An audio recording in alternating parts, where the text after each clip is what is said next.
Ang mainit na usapin dito, Senador Bato, itatak mo sa kukuti mo, ay illegal ang pugo. Ilang buwan na itong usapin eh. May nakakulong na nga. Ang daming pera na ginastos na diyan sa Senado sa pag-iimbestiga dito na pera ng taong bayan sa pamamagitan ng tax.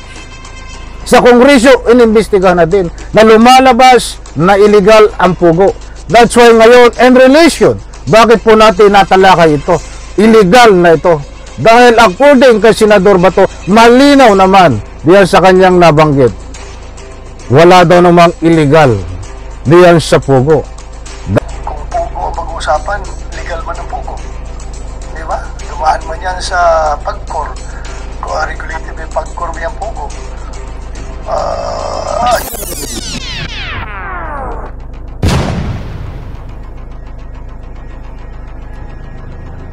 Alright, welcome back to my YouTube channel. I'm Andy's Vlog. Ito ang matindi.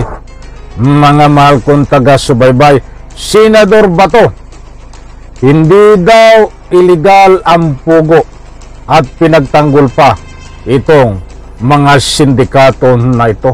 Nako, unahan ko po kayo, hindi ito fake news. Mismong galing kay Senador Bato na pinagtanggol niya ang pugo dahil gusto niyang ipaalam sa taong bayan na hindi daw illegal ang pugo. Ano daw ang iniimbestigahan ngayon? Ay hindi naman illegal ang pugo. Mga kaibigan, alam kong hindi ko alam kung ano ang magiging reaksyon nyo dito. Tama ba na sabihin ni Senador Bato na walang illegal sa pugo? Hindi illegal ang pugo? Lumalabas o dito ay pinoproteksyonan niya itong mga iniimbestigahan dito. Ayon ho sa kanyang galawan. Naku ho, huwag po kayong alis. Ibabahagi ko po sa inyo itong kalukuhan, katarantaduhan, kagaguhan na binitawan na statement ni Senador Bato na walang illegal sa pugo. That's why ang lumalabas dito ay nagiging protector siya ng pugo. Mga kaibigan, ito ho, ibabahagi ko po sa inyo. Naku po, ito ba ay ano ang layunin ni Senador Bato? Bakit nasabi niya na hindi illegal ang pugo? Heto po, naku po, ay isang malaking kalukuhan ito. Marami naman kasing nagpapapicture sa atin. No? Anybody can have pictures with us. Lalong-lalo na kung ikaw ay chief PNP. Anybody, hindi ka mo pwedeng sabi, hindi pwede. Hindi ka pwedeng papicture sa akin. So, with yung kay General Acorda naman is he will be given his time to explain before the committee. Ito pong naririnig nyo audio, ito ay actual press conference ni Senador Bato na inaabogaduhan niya na rin itong kanyang dating PNP chief din na si Acorda. At siyempre dito ho, patapusin po itong actual interview na ito. Naku po, magugulat kayo, magagalit kayo, maiinis kayo dahil dito mismo sa actual interview na ito ay diretsahang inamin ni Senador Bato na hindi illegal ang pugo. Sino daw ang iniimbestigahan? Ay wala naman illegal, legal daw ang pugo. Naku, ibig sabihin walang sindikato, walang dapat imbestigahan. Ayon dito kay Senador Bato na malaking kalakuhan, malaking katarantaduhan, malaking kagaguhan. Next hearing, he explained niya sarili niya, and I'm sure he can explain that properly kung ano talaga, bakit siya nagpa-picture. Sabi nga natin, if a picture paints 1,000 words, and how can I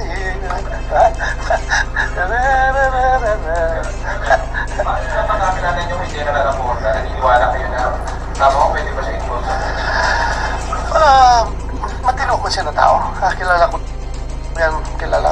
Yan ang pinag-uusapan ho dito ay tungkol dito sa ex-PNP chief na lumabas na pangalan na nagpatakas dito kay dating Mayor Alice Go. But bigyan po natin ng highlight dito ay itong bigyan po natin ng pansin itong sinabi ni Senador Bato na hindi illegal ang pogo. Kaya't inaanyayahan ko po kayo, inuulit ko, patapusin ang video na ito dahil dito natin matutuklasan.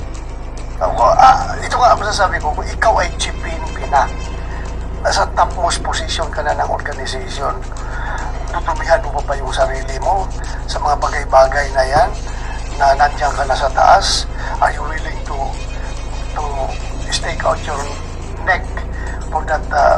Siguro sabi mo, million pesos yan. Ilang, parang ako naging chief PNP ako. Pagdating nasa taas ka na, parang yung pera is hindi mo ibig sabihin na marami ka ng pera, kundi ayun talagang maniniwala ba kayo na ito ay hindi daw siya tumatanggap ng suhol noon, hindi siya tumatanggap ng galing mismo sa illegal at malinis daw siya bilang isang PNP chief. Ayon po sa kanya dito kay Bato. Ito ang huwag po kayong mainip dahil dito ho ay sasabihin niya ng diretsahan na walang illegal sa pugo. That's why binibigyan niya ng proteksyon. Itong mga ika nga po sinasangkot dito ayon dito sa kanyang galawan. You are more concerned about the legacy na maiiwan mo sa PNP kaysa naman sa kunting halaga na matatanggap mo kung ipabribe ka man. Kaya nga, very strict ako noon sa noon si PNP, huwag kayong tumanggap ng mga bribe money from illegal gambling, lalong na from illegal drugs. Dahil ako, hindi talaga ako tumatanggap, mamalasing kayo sa akin pag natanggap kayo. Legacy mo yan na maiiwan being the head of that agency. So, mamalasing kayo, kaya maraming namatay ho nung panahon siya ay PNP chief na biktima ng Pikin Tukhang. Hindi ko naman pinangunahan, ipinsahan si General Acorda, pero as I've said, you can be incriminated through pictures. But then again, as a public official, public servant, dami magpapapicture sa'yo. Dami talagang papapicture. Pero this time, sir, kasi sabi mismo ni Mayor Alugay, Calidonia. Iyan diretso po natin. General Acorda, hindi parang makapagpa-picture lang katulad ng nagpa-picture sa iyo na napadala. So, nasabi nila na kakilala talaga nila si General. Kakilala? Kung kakilala mo, ibig sabihin ba, kung kakilala mo yung, na malapit na akong sabihin niya dito na hindi illegal ang pugo. Ito mga kaibigan, pakinggan, panoorin, unawain natin mga mahal kong taga-subaybay. Dahil dito, hindi nga daw illegal ang pugo kakilala mo yung isang drug lord, drug protector ka na rin pala. Parang gano'n. So, we have to wait for his explanation. Hintayin natin kung anong explanation niya. Sir, kasi di ba nasa intelligence dati si Acorda? So, nakita niyo ba possibility na baka parang sa mga part din ng trabaho niya? Bakit at that time, ano bang illegal na ginagawa ng mga tao niya, nagpa-picture sa kanya? Kung pugo ang pag-uusapan, legal man ang pugo. Di ba? Dumaan man yan sa pagkor. Kung regulated may pagkor may ang pugo. I don't know kung paano natin ma-explain yan. So, hintayin na lang natin yung explanation niya. So, maliwanag po mga kaibigan. Hindi ho ito fake news. Mismo galing dito kay Senador Bato. At ano daw? Ay ulitin po natin kasi para lubos po nating maunawahan. Ito pa. Inulit ko po. Bakit at that time, ano bang illegal na ginagawa ng mga tao niya, nagpa-picture sa kanya? Kung pugo ang pag-uusapan, legal man ang pugo. Di ba? Dumaan man yan sa pagkor. Kung regulated may pagkor may ang pugo. I don't know kung paano natin ma-explain yan. So, hintayin na lang natin yung explanation niya. Pero hindi na pag-usapan na. Okay, alright. Yan po mga kaibigan. Mahaba pa yung anong yan. Iyang press conference na yan. Ang binigyan po lang natin ng highlight dito. Itong diretsahan ni Bato Ano ba daw illegal ang ginagawa nitong mga nagpa-picture kay Acorda?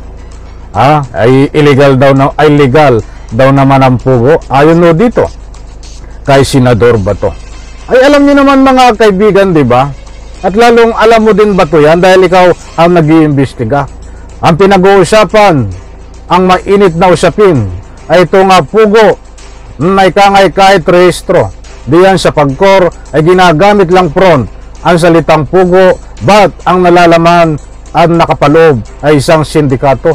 Subalit ayaw mo pang maniwala na ito ay na illegal, Senador Bato. Sandamakmak na ebidensya, sandamakmak na on the record sa pagpapasara ng mga pugo na yan ay mayroon pang actual na nakatali diyan ng mga banyaga yung iba. Nakatali ho yung iba. Dahil tinutorture mga mahal kong taga-subaybay.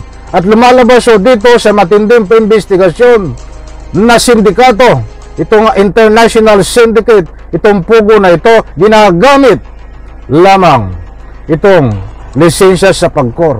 Ba't ang nakapaloob ho ang kanilang galawan sa loob ng pugo na yan ay isang sindikato? Nandun na po lahat scammer, human trafficking.